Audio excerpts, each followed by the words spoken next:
Boche gold and diamonds. Buy now, pay later. Elappully മദ്യനിർമ്മാണ കമ്പനി വരുന്നതിൽ പ്രദേശവാസികൾക്ക് ആശങ്കയില്ലെന്ന് മന്ത്രി എം പി രാജേഷിന് എങ്ങനെ പറയാൻ കഴിയുമെന്ന് എലപ്പുള്ളി പഞ്ചായത്ത് പ്രസിഡന്റ് രേവതി ബാബു. ഒയാസിസ് മദ്യ കമ്പനി കുഴപ്പക്കാരല്ലെങ്കിൽ മന്ത്രിയുടെ മണ്ഡലമായ തൃത്താലയിൽ സ്ഥാപിക്കണം. പഞ്ചായത്ത് പരമാധികാര റിപ്പബ്ലിക് അല്ലെന്നും മന്ത്രി പറഞ്ഞറിയേണ്ടെന്നും രേവതി ബാബുവും പോരാട്ട ജനകീയ സമിതി ചീഫ് കോർഡിനേറ്റർ ജോർജ് സെബാസ്റ്റ്യനും പറഞ്ഞു.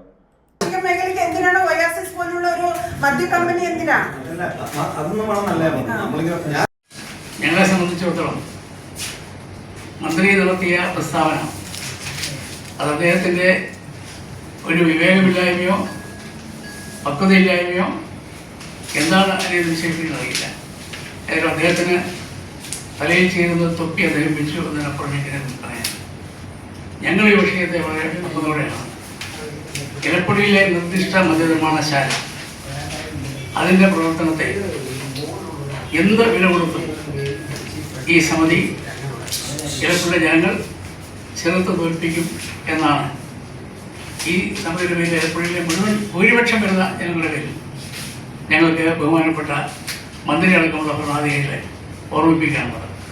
ഇത് കേരളത്തിലെ സമാധാനകാംക്ഷികളായ ജനങ്ങളുടെ മുഴുവൻ വികാരമാണ്. ഇതിനകത്ത് രാഷ്ട്രീയമില്ല, മതമില്ല. ഈ നാട്ടിൽ സമാധാനം ആഗ്രഹിക്കുന്ന മുഴുവനാണുള്ളത്. ഈ സർക്കാർ അധികാരത്തിൽ വരുന്ന മുമ്പ് ഇറങ്ങിയ പ്രകടന പത്രികയിൽ പറയുന്നത് പടിപടിയായി ഞങ്ങളുടെ മദ്യവ്യാപനം, മദ്യത്തിൻ്റെ ഉപഭോഗം, മദ്യ ഉത്പാദനം.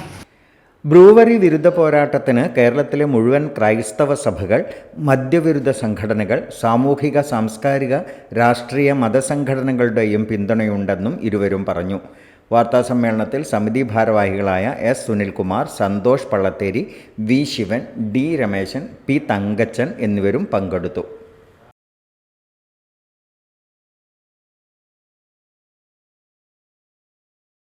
Time kids pre school, Mannannur road, Vaniyamkulam.